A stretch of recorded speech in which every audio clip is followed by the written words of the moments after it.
एक बार फिर से स्वागत है आपका मेरी इस YouTube चैनल पर।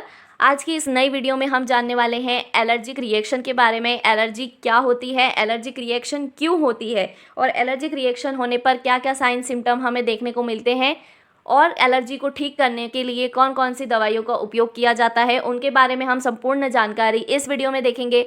वीडियो पसंद आए तो वीडियो को लाइक करिएगा, मेरे चैनल को सब्सक्राइब करना बिल्कुल मत भूलिएगा ऐसी और वीडियोज़ के लिए। तो चलिए वीडियो को शुरू करते हैं।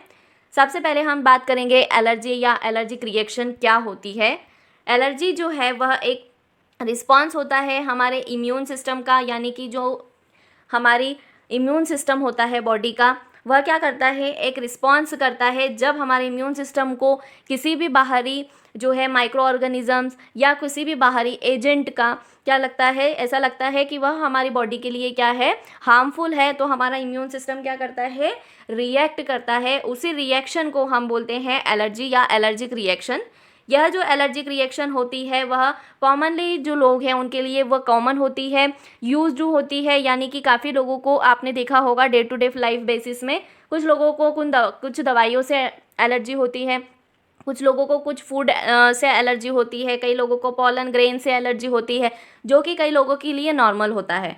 तो यह जो कंडीशन होती है इसे हम एलर्जी या एलर्जी रिएक्शन कहते हैं। यह बॉडी टू बॉडी वरी करती है, हर इंसान में अलग एलर्जिक रिएक्शन जो है अलग सब्सटेंस की या अलग जो है एजेंट की हो सकती है। जो सब्सटेंस एलर्जी को कॉज करते हैं उसे हम एलर्जन कहते हैं। यह एलर्जन कुछ भी हो सकते हैं, जैसे कि डस्ट या पेट्स के हेयर्स, पोलन ग्रेन्स या कोई इंसेक्ट, मोल्ड्स, फूड यानी कोई पर्टिकुलर फूड भी हो सकता है, कोई भी ड्रग्स भी जो है वो हो सकती है, जिससे जो है इंडिविजुअल को एलर्जी हो सकती है। अब जब एलर्जी हुई है तो उसकी क्या साइन सिम्टम यानी क्या लक्षण देखने को मिलते हैं, तो वाटरी आइज़ या इची आइज़ देखने को मिलती है, आँखों में से पानी आना, आँखें लाल होना, इचिंग इन नोज़ यानी नाक में से भी पानी बहना, नाक में इचिंग होना, छींके आना, रनी नोज़ यानी कि नाक में से पानी निकलना, शरीर पर रैशेस होना, धब्बे होना, हाइव्स यानी कि जो रेड पैचेस वाले रैश होना, पेट में दर्द होना, उल्टियाँ होना, यह सारी जो है एलर्जिक रिएक्शन के लक्षण हैं। अब हम देखेंगे अगर किसी भी इंडिविजुअल को एलर्जी होती है किसी भी दवाई से या किसी भी सब्सटेंस से, तो उसको ठीक करने के लिए कौन सी दवाइयों का उपयोग लिया जाता है, डॉक्टर द्वारा कौन सी दवाइयाँ प्रिस्क्राइब की जाती हैं, यह हम देखेंगे आगे। सबसे पहली जो दवाई है वो है क्लोरोफेरेनामाइन। जो मेडिसिन है यह 2 mg जो है बीडी लेने की सलाह दी जाती है या 4 mg ओडी जो है वो पेशेंट को दी जाती है। यह दवाइयाँ डॉक्टर के प्रिस्क्रिप्शन के बिना आपको नहीं लेनी होती हैं। डॉक्टर्स जो पेशेंट है उसकी कंडीशन के अकॉर्डिंग मेडिसिन प्रिस्क्राइब करते हैं, उसका डोज एडजस्ट करके पेशेंट को देते हैं।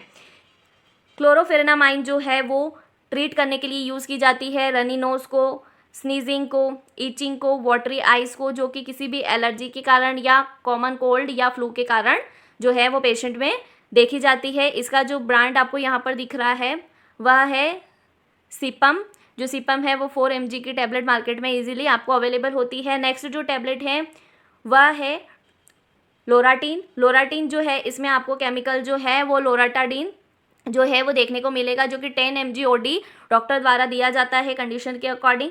यह जो है टेम्पररी रिलीफ के लिए यूज़ की जाती है, यानी कि टेम्पररी कोई एलर्जिक रिएक्शन हुई है उस रिएक्शंस को, उसके सिम्टम्स को कंट्रोल करने के लिए यह जो है यूज़ की जाती है। जैसे कि फीवर है या पोलन या डस्ट या अदर सब्सटेंस से कोई भी एलर्जी हुई है उसको ट्रीट करने के लिए इसका उपयोग किया जाता है। Sneezing, runny nose, itchy eyes, nose, throat, अगर इनसे रिलेटेड कोई भी प्रॉब्लम है जो कि एलर्जी के कारण हुई है उनको भी ट्रीट करने के लिए यह दवाई का उपयोग लिया जाता है। अगली जो काफ़ी फेमस जो है एंटी एलर्जिक मेडिसिन जो है वो है सिट्रिजिन, जो कि सेटसिप नाम से इजीली मार्केट में अवेलेबल होती है। यह 10 mg ओडी दी जाती है। यह जो है वेरियस एलर्जी कंडीशन को ट्रीट करने के लिए यूज़ की जाती है, जैसे कि फीवर, कंजक्टिवाइटिस, सब कोई भी प्रकार का स्किन रिएक्शन होता है एलर्जी के कारण, या कोई जो है बाइट या स्टिंग यानी कि मधुमक्खी या किसी भी प्रकार के इंसेक्ट की बाइट से जो स्वेलिंग हो जाती है उसको ट्रीट करने के लिए यह watery eyes, runny nose, sneezing और इचिंग को भी ठीक करने के लिए काफ़ी उपयोग में ली जाती है।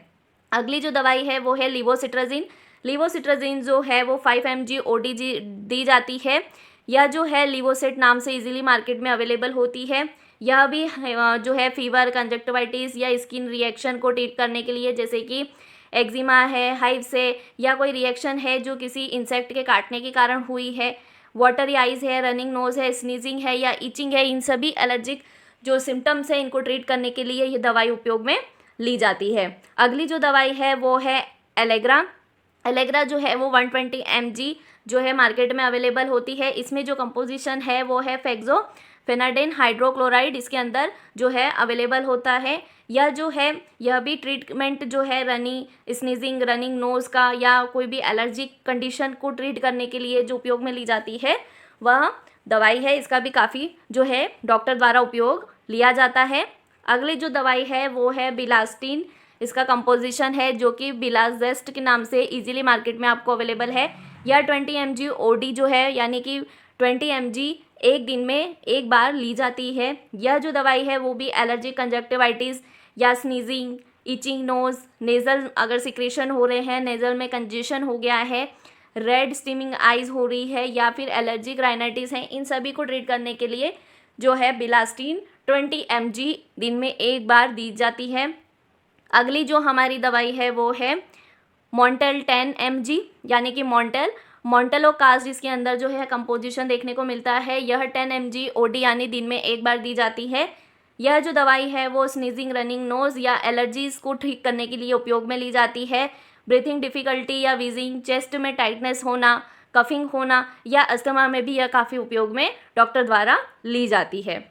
अब हम देखेंगे इन सभी एंटी एलर्जिक जो दवाइयाँ थी इनका उपयोग करने से कौन से साइड इफ़ेक्ट्स देखने को मिलते हैं। तो पेशेंट है उसे ड्राउजीनेस फील होता है, ड्राइनेस जो है माउथ की यानी मुंह में सूखापन, ब्लर विज़न यानी ब्लर दिखना, कॉन्स्टिपेशन या यूरिनरी रिटेंशन जैसी लक्षण पेशेंट में देखने को मिलते हैं अगर इन दवाइयों का ज़्यादा उपयोग लंबे समय तक किया जाता है। मुझे उम्मीद है आपको वीडियो समझ में आई होगी, वीडियो पसंद आई होगी। ऐसी और वीडियोज़ के लिए चैनल को सब्सक्राइब करिए। आप वीडियो पसंद आई तो लाइक करिएगा। Thank you.